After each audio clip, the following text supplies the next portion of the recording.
Morning, church. It's great to be here. Happy Easter to everyone. I know I haven't seen these videos. They always make you grateful for the sacrifice that has been made for your own life.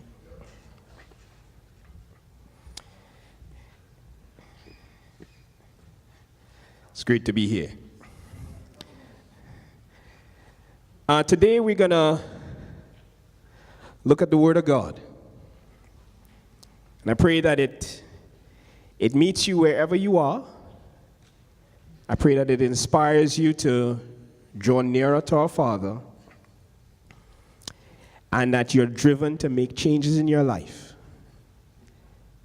that will make a difference for the rest of it.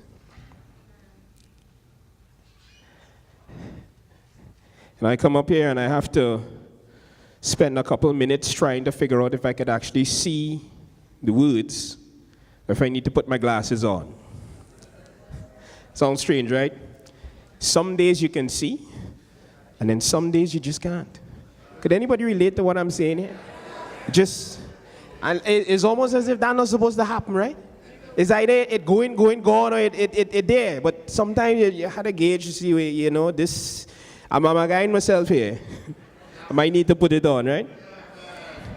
Just yesterday, I went to carry my mom to collect her glasses, and the lady there say, why you don't stay and test your eyes one time? And I was a little bit reluctant, and then my mom say, yeah, go and check your eyes now, man. I went, sit down, and I check in the eyes, and young lady going through everything, check in, and they have this thing like it confusing your eye. Just and then look at this, and then look at the balloon, and they blow some air in your eye, and all kind of bacchanal, right? So eventually, she started changing the lenses so I could see a little bit better. And then she came out with a prescription at the end, and she said, well, the eyes look in good condition, you need something for the really far distances, but you need something for up close. And I tell her, well, I have a little bit of glasses here. My wife just called me a little old man with it, but I had to see with it. She said, well, you need something a little more permanent. I say, okay. So took the test, got the prescription, and then she started to ask questions. She said, do you get headaches? I said, yes, get headaches from time to time when I eat on time. When I do no exercise, or when I drink enough water for the day. And you could almost see her shaking her head from left to right. Like if I'm doing some kind of my own self-diagnosis, I said, so why you watching me and shaking your head? So it's almost as if I denial disbelief. She said, well, yeah, you need glasses. So I'll be looking up and down. They told me I need to get progressive, the stuff that you could, you know what I mean? Not the one where you had to look down and raise up and, But right now, there's a cheap one for $10. So you're going to get the look up and look down for the entirety of this message. Call me what you want. People don't tell me all they see is white in my hair. I ain't really care. I can see clearly now. Let's go before God in prayer as we get into His Word. Great Almighty God, we come before you grateful for your love, your mercy, and your many, many blessings. Thank you so much for your Son and His sacrifice, the pain that was borne for us, Father, the price that was paid for us to be bought. That is your blood. And we thank you for the opportunity to know your word and to have a relationship with you. We thank you for the hope of heaven. We thank you for every disciple that is here today that has committed their lives to serving you. We thank you for all who are visiting today, who have intentions or desires to follow your Son.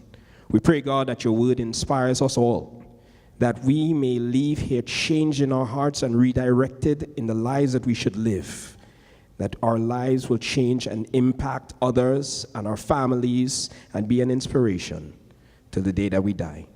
God, we love you, we thank you. Just your Son's holy and precious name, I pray all these things. Amen. Amen. Title of our message today is Conscious of God. 1 Peter chapter 2. It's the first long passage I'll read. There are quite a few. We'll see how many we can get done in the half hour we have. It says in verse 13, submit yourselves for the Lord's sake to every human authority, whether to the emperor as the supreme authority, or to governors who are sent by him to punish those who do wrong and to commend those who do right. For it is God's will that by doing good you should silence the ignorant talk of foolish people.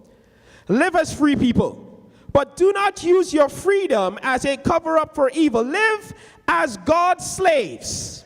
Show proper respect to everyone. Love the family of believers. Fear God. Honor the emperor. He says, slaves, in reverent fear of God, submit yourselves to your masters, not only to those who are good and considerate, but also to those who are harsh. For it is commendable if someone bears up under the pain of unjust suffering, because they are conscious of God. But how is it to your credit if you receive a beating for doing wrong and endure it? But if you suffer for doing good and you endure it, this is commendable before God. It says, to this you were called, because Christ suffered for you, leaving you an example that you should follow in his steps. He committed no sin, and no deceit was found in his mouth. When they hurled their insults at him, he did not retaliate. When he suffered, he made no threats. Instead, he entrusted himself to him who judges justly. He himself bore our sins in his body on the cross, so that we might die to sins and live for righteousness. By his wounds you have been healed. For you were like sheep going astray, but now you have returned to the shepherd and overseer of your souls.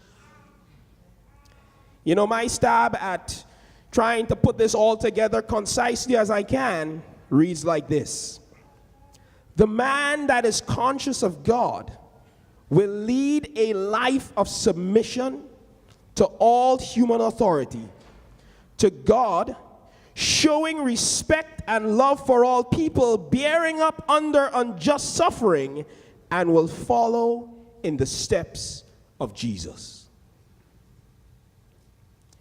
You know, in this text, Peter is talking about submission.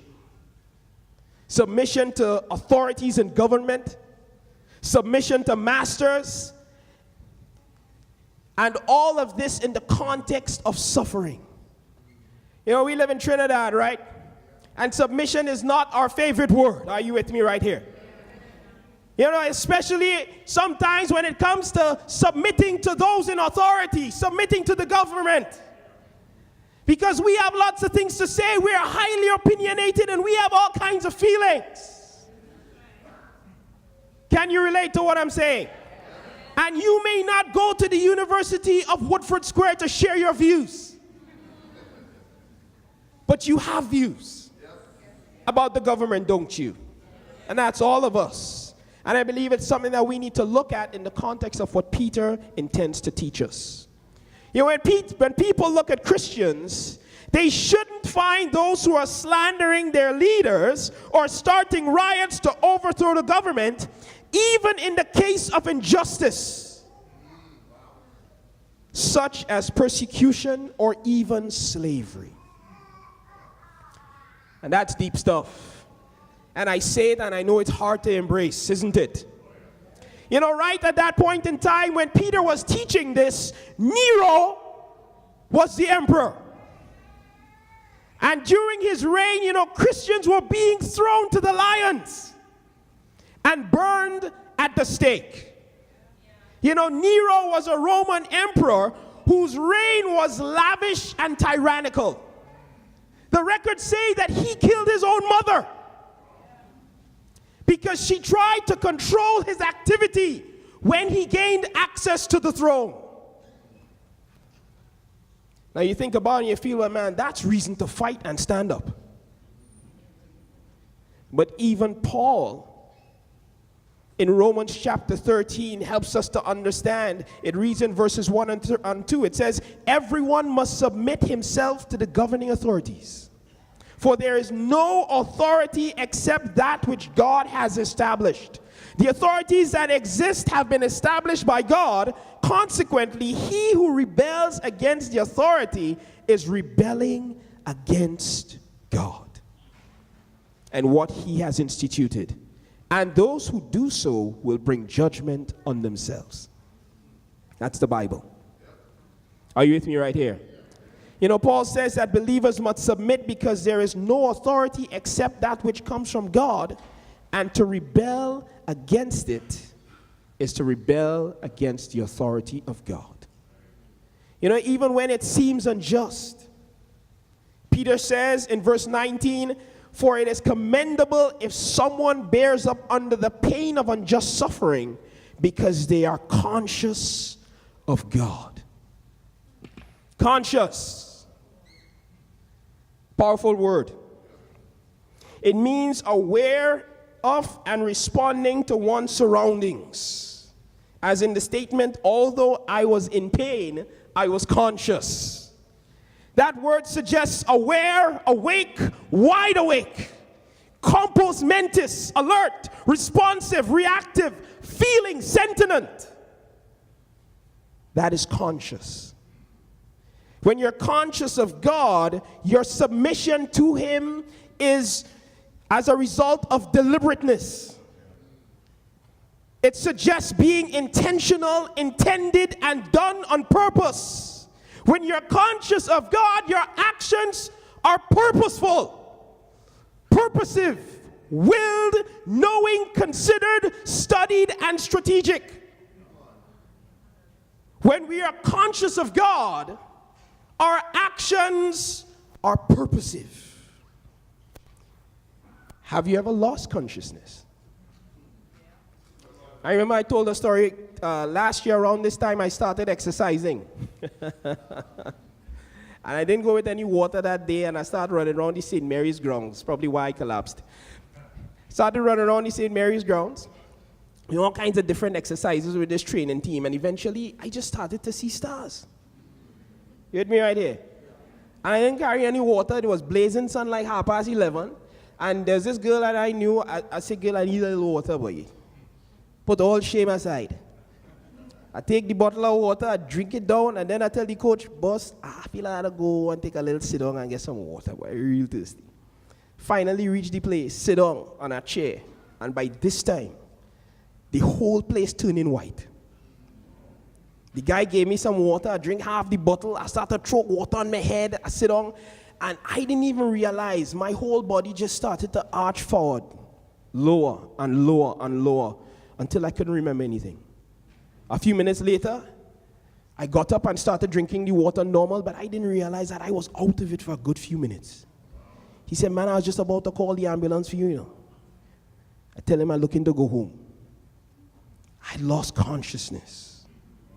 I can't remember one thing that happened. When you lose consciousness, all kind of things can happen to you. You with me right here? I'm an old movie buff. Whether you're watching with some shows with some real heroes, Taken. They take the man family, and eventually he fighting all these people. He trying to get to his daughter, right? And then at some point in time in the movie, the bad guys capture him, knock him out, and he's unconscious. And you're watching the movie, and you say, oh, what's going to happen now? Because he's lost consciousness. All of a sudden, he gets up sitting down on some chair with his arms tied and gagged, and you're thinking this is the end of the show. Consciousness. You have no control when you've lost consciousness. But when you're conscious of God, your intentions and your actions are purposeful. There's a guy in the Bible who I believe embodies this passage of Scripture in such a great way. And we're going to turn to the Old Testament for a little while, so bear with me today. And his name is Joseph. Joseph was the 11th son of Jacob and the elder of 2 sons of Rachel. We take up the story in Genesis chapter 37. We're going to do a little bit of reading today. Bear with me. I'll try to be as quickly as I can, but I think it's lots of good stuff in here. Because I believe this is a man who was conscious of God in so many ways. You know, Genesis chapter 37, verse 1, it says, Jacob lived in the land where his father had stayed, in the land of Canaan. This is the account of Jacob's family line. Joseph, a young man of 17, was tending the flocks with his brothers, the sons of Bilhah and the sons of Zilpah, his father's wives, and he brought their father a bad report about them. Now Israel loved Joseph more than any of his other sons because he had been born to him in his old age. And he made an ornate robe for him.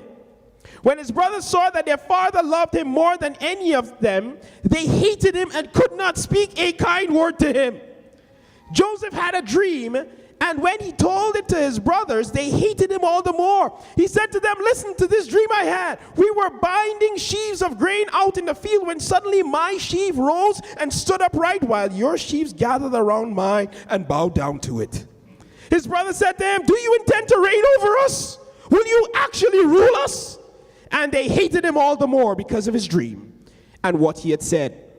Then he had another dream, and he told it to his brothers. He said, listen, he said, I had another dream, and this time the sun, the moon, and the 11 stars were bowing down to me. When he told his father as well as his brothers, his father rebuked him and said, what is this dream you had? Will your mother and I and your brothers actually come and bow down to the ground before you? His brothers were jealous of him, but his father kept the matter in mind. Now his brothers had gone to graze their flocks near Shechem, and Israel said to Joseph, as you know your brothers are grazing the flocks near Shechem, come, I am going to send you to them. Very well, he replied. So he said to them, go and see if all is well with your brothers and with the flocks, and bring back word to me. Then they sent him off to the valley of Hebron. When Joseph arrived to Shechem, a man found him wandering around the fields and asked him, what are you looking for? He replied, I'm looking for my brothers. Can you tell me where they are, grazing their flocks? They have moved on from here, the man answered. I heard them say, let's go to Dothan. So Joseph went after his brothers and found them near Dothan. But they saw him in the distance, and before he reached, they plotted to kill him. Here comes that dreamer, they said to each other. Come now, let's kill him and throw him into these cisterns and say that a ferocious animal devoured him. Then we will see what comes of his dreams. When Reuben heard this, he tried to rescue him from their hands. Let's not take his life, he said. Don't shed any blood. Throw him into the cistern here in the wilderness. Don't lay a hand on him. Reuben said this to rescue him from them and take him back to his father. So when Joseph came to his brothers, they stripped him of his robe, the ornate robe he was wearing, and they took him and threw him into the cistern. The cistern was empty. There was no water in it. As they sat down to eat their meal, they looked up and saw a caravan of Ishmaelites coming down from Gilead. The camels were loaded with spices, balm, and myrrh, and they were on their way to take them down to Egypt. Judah said to his brothers, what will we gain if we kill our brother and cover up his blood?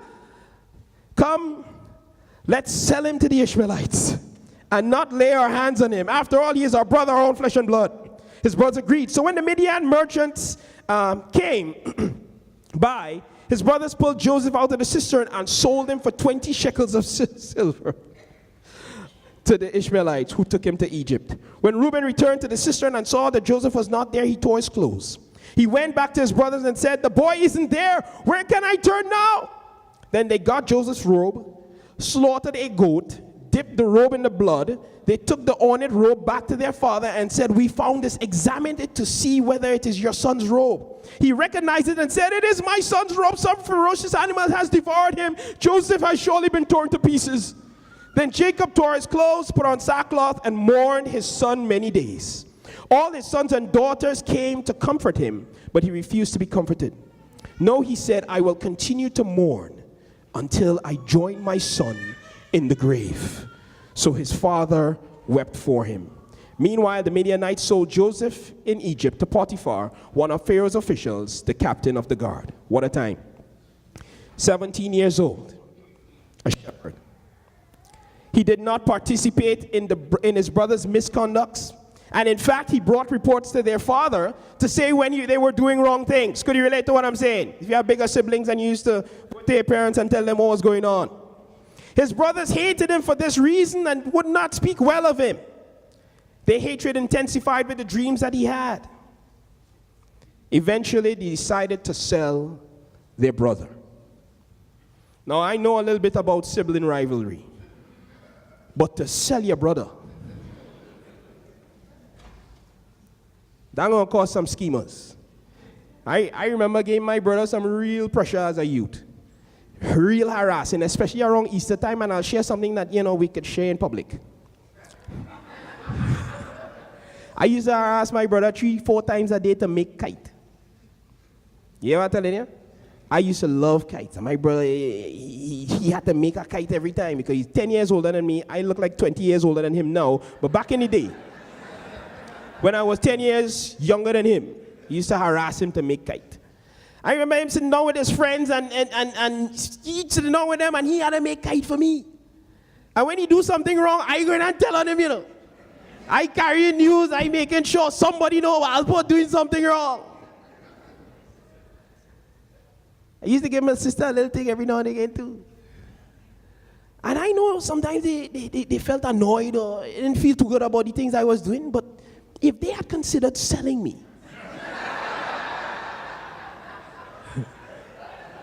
you know what I mean? That would have been met with some degree of attitude. You know what I mean? I could imagine wanting some of the dreams Joseph probably had, you know, when I grow up, boy, and I get big and I have plenty money, I go deal with all you for selling me. You could imagine the things that Joseph could have thought and felt. I mean, he didn't know what they went back and told their dad, but imagine you go and tell your parents how your son, he dead some ferocious animal, kill him, and your father saying, I am going to grieve till I join him in the grave. I mean, that's some deep stuff. Are you with me right here? But this guy went through this bit of challenge. He could have been real stressed out, but he decided he would surrender, as we will see, to God. In the midst of it, in verse 36, it says, meanwhile, the Midianites sold Joseph in Egypt to Potiphar, one of Pharaoh's officials, the captain of the guard. Here he goes on to teach about Joseph in chapter 39. And I'll read this passage as well to coin the discussion we will have. Genesis 39, reading from verse 1, it says, now Joseph had been taken down to Egypt.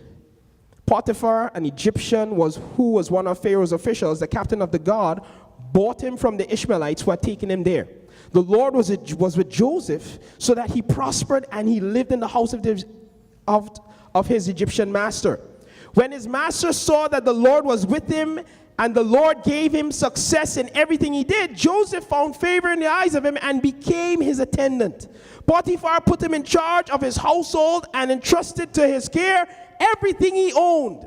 From the time he put him in charge of his household and all that he owned, the Lord blessed the household of the Egyptian because of Joseph. The blessing of the Lord was on everything Potiphar had, both in the house and in the field. So Potiphar left everything he had in Joseph's care. With Joseph in charge, he did not have to concern himself with anything except the food he ate. Woo! That's the kind of co-worker you want. And if you're a boss, that's the kind of employee you want, right? You want a man, you hire him, and all you have to do is eat. You ain't have to worry about nothing else. You know, God was with this guy so much, he blessed everything in that Egyptian's home. Everything was taken care of. You know, God decided even though your family did this to you and you may have felt what you felt, God took care of him. God took care of him. Are you with me right here? God took care of him. He was an excellent administrator, an excellent planner, an excellent employee. God was with him. It goes on. It says, now Joseph was well built and handsome. And after a while, his master's wife took notice of Joseph and said, come to bed with me. But he refused. He says, with me in charge, he told her, my master does not concern himself with anything in the house. Everything he owns, he has entrusted to my care. No one is greater in this house than I am. My master has withheld nothing from me except you, because you are his wife. How then could I do such a wicked thing and sin against God? And though she spoke to Joseph day after day, he refused to go to bed with her and even be with her. One day he went to the house to attend to his duties, and none of the household servants was inside. She caught him by his cloak and said, come to bed with me. But he left his cloak in her hand and ran out of the house. When she saw that he had left the cloak in her hand and had run out of the house, she called her household servants. Said, look, she said to them, this Hebrew This Hebrew has been brought to make sport of us. He came in here to sleep with me, but I screamed. When he heard me scream for help, he left his cloak beside me and ran out the house. She kept his cloak beside her until her master came home. Then she told him this story. That Hebrew slave you brought us came to make sport of me, but as soon as I screamed for help, he left his cloak beside me and ran out of the house. When his master heard the story, his wife told him, saying, "This is how your slave treated me." He burned with anger. Joseph's master took him and put him in prison, the place where the king's prisoners were confined. But while Joseph was there in prison, the Lord was with him. He showed him kindness and granted him favor in the eyes of the prison warden. So the warden put Joseph in charge of all those held in the prison, and he was made responsible for all that was done there. The warden paid no attention to anything under Joseph's care, because the Lord was with Joseph and gave him success in whatever he did. So the jailer himself decided that all I'm going to concern myself with is food. Are you with me right here? You know, Joseph was a young man with many trials. His family sold him. His brothers left him for dead. You'd think it would bother you that your brother's somewhere out there. You with me right here? God showed him kindness and put him in Potiphar's household. Left him in charge. Everything took place, done well. God bless his life. And then his wife, Potiphar's wife, told some lies on him. She attacked him. You know, some people read this passage of scripture and the impression that may be left is that this woman, this evil, wicked seductress, just lick up the man. Are you with me right here? You know, some reading that I would have made reflects this. It says her command is based on the African tradition and culture. In Israelite and Egyptian cultures, a slave girl is automatically sexually available to her master. Although sex with boys was forbidden by the Israelite moral code, perhaps the African wife of Potiphar tried to take advantage of the Egyptian culture by saying that a male slave should also be sexually available to her if she wishes. It's almost as if equal rights here. You with me? And that's probably why the woman commanded him. Because she seemed very forward, wasn't she? She said, "Come to bed with me." And when he refused, she grabbed him by his coat and tell him, "Breads, come here," I say. It seems so forceful and wrong. But this guy, with all these things and all these schemes and all these challenges in his life, you know, I believe that if he wanted to give in, he could have quietly done so. And nobody in that household could have known. Are you with me right here? He could have secretly done it. But he said to that man, he said to that woman, "Listen, your husband, trust me. He put me in charge of everything." And then he says, "How could I do such a wicked thing and sin against God?" So with all that he was going through and all that he was feeling and all that he may have felt entitled to, he could have been angry with God and said, "God, you put me in prison, you do this to me, you put me in cistern, you sell me, let me get a little something now. Let me feed my emotions. Let me give in because of what's happening to me." Are you with me right here? You know, sometimes we could feel like, with all that's going on around us and all these external factors, they're forcing us to not be conscious of God. They're forcing us to make decisions that are ungodly. They're forcing us somehow to make decisions that go against the sacrifice that was made for us. Are you with me right here? You know, Mark chapter 7, we know this passage well. I'll just read part of it for us. It says, for it is from within, out of a person's heart, that evil thoughts come. And all the sins. Within, out of our hearts. Things come from within us. It's not because of our circumstances, guys. We need to take responsibility for the decisions that we make. Are you with me right here? It's not from external defilement. If you read the passage above it, it explains that those guys were washing, they weren't washing their hands to eat their food and all kinds of issues.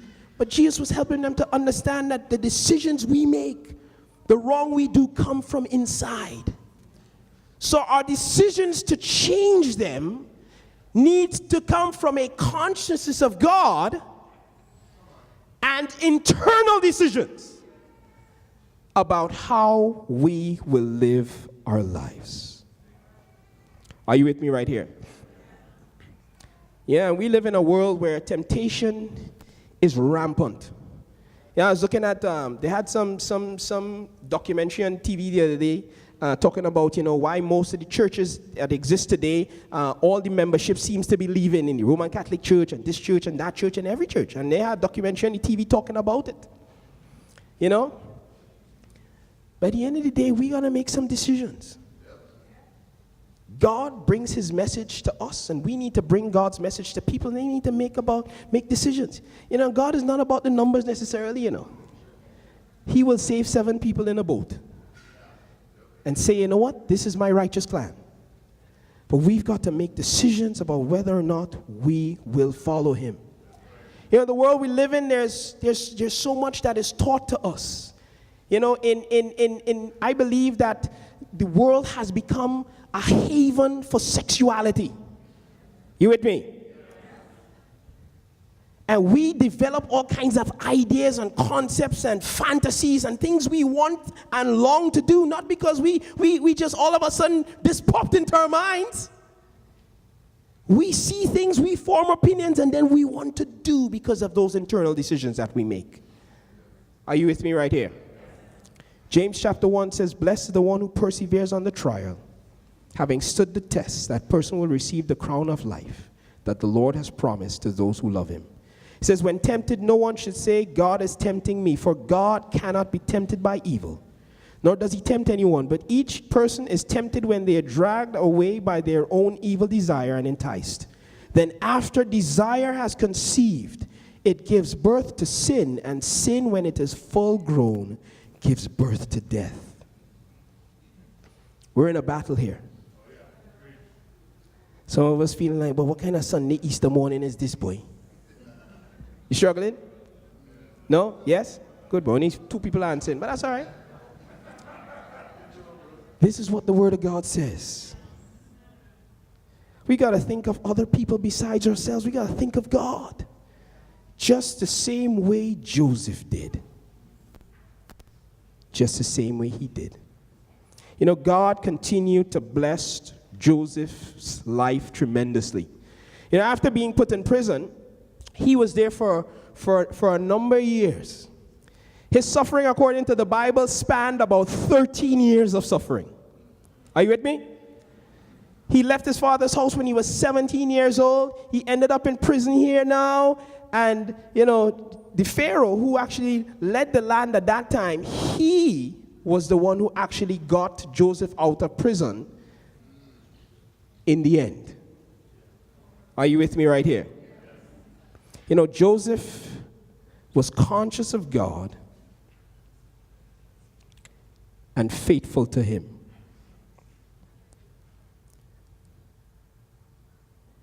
No matter what you go through, no matter what your challenges may be, no matter what your family may do to you, God is in control. Genesis chapter 50, I'll read this passage just to help you to appreciate Joseph's heart in all his challenges. Genesis chapter 50 and verse 20, Joseph says this, but Joseph said to them, don't be afraid. Am I in the place of God? You intended to harm me, but God intended it for good to accomplish what is now being done, the saving of many lives. So then don't be afraid. I will provide for your children. and he assured them and spoke kindly to them. He was saying these words to his family 13 years later. Long story. But the fact was that Joseph appreciated that God was in control of all that he was going through. And when we go through challenges of any kind, our consciousness of God is important to see us through. You know, God allows many things to happen in our journeys in life. He may allow hatred from family members. Can you relate to what I'm saying? He may make you go through challenges with your job. He may make you go through challenges in your marriage. He may allow you to go through challenges with your children. He may allow all of it. But we can't see the end of it. But in all that we do, we're to maintain a consciousness of God in the decisions that we make, because we can't stand in God's place. You know, sometimes we expect people to be perfect. And when they're not perfect, we get upset with them, right? It's as if we're not supposed to be perfect, but everybody else is supposed to be perfect. We husbands supposed to be perfect. We wives supposed to be perfect. The pastor in the church, he's supposed to be perfect. And they need to be perfect in action. They need to be perfect in speech. They need to make sure they don't use no green verbs. They need to be excellent in everything. They're not supposed to make no mistakes at all. They ain't supposed to hurt we. Nobody ain't supposed to hurt we. And if somebody say they love we and they hurt we, then they lie. Isn't that how we feel? Is that acceptable or realistic? No, it's not. Because it's almost as if we expect from people what we don't expect from ourselves. We want to be fallible. We want to, well, you know, I ain't perfect. But you would hold somebody else accountable as if they were perfect. It's interesting that I believe that God would not be able to achieve his purpose on the journeys in our lives if he was using perfect people. You get me? If he was using perfect people, we would have no challenges. You with me here? Because perfect people wouldn't do what was needed to make the emotion felt, to bring the challenge, to take you to that place, to consider God, to make decisions. He needed to use imperfect people. So we've got to embrace them as such. Now you got to read about Joseph yourself. That guy embraced some imperfect people who sold him, who imprisoned him, who lie about him, who say he approached them sexually. He went through all kinds of stuff at the hands of imperfect people. But because of his consciousness of God, he would do no wicked thing to sin against God. We've got to ask ourselves, are we conscious of God today? Are we conscious of him? Are we intentional to do what is right? Are we knowing to do what is right? Are we strategic in doing what is right? And if we're not, we've got to ask ourselves, how conscious are we of our God? You know, Jesus died. You saw it again today. Every time I see it, don't matter if the man might, some people, man, is the wrong color man, he have blue eyes and black eyes and natty hair and long hair. Look, yeah, I know, camera phone in them days, right? And it don't really matter. He died for our sins. And that needs to overwhelm our conscience so that we will make the right decisions. every day.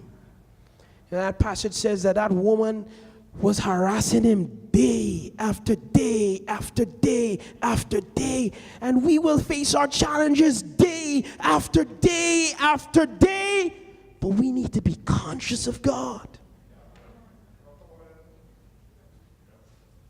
to ensure that we glorify his name. It says, to this you were called, because Christ suffered for you, leaving you an example that you should follow in his steps. It says he committed no sin.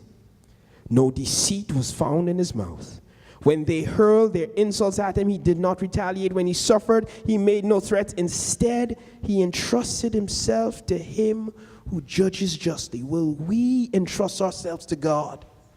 When we go through the hard things, when we're hurt in our marriages, when we're hurt by our bosses, when we're hurt by our mothers and our fathers, will we entrust ourselves to him who judges justly? It says he himself bore our sins in his body on the cross so that we might die to sins and live for righteousness. By Jesus' wounds, not by our own. By Jesus' wounds, we have been healed. We were going astray. And if you're going astray today, he's here to put you on track. But now you've returned to the shepherd and overseer of your souls. Are you conscious of your God today? If not, it's time to be revived. It's time to be resurrected. Let's take you into that emergency room so that you may regain consciousness and have a consciousness of God. God bless you all. Amen.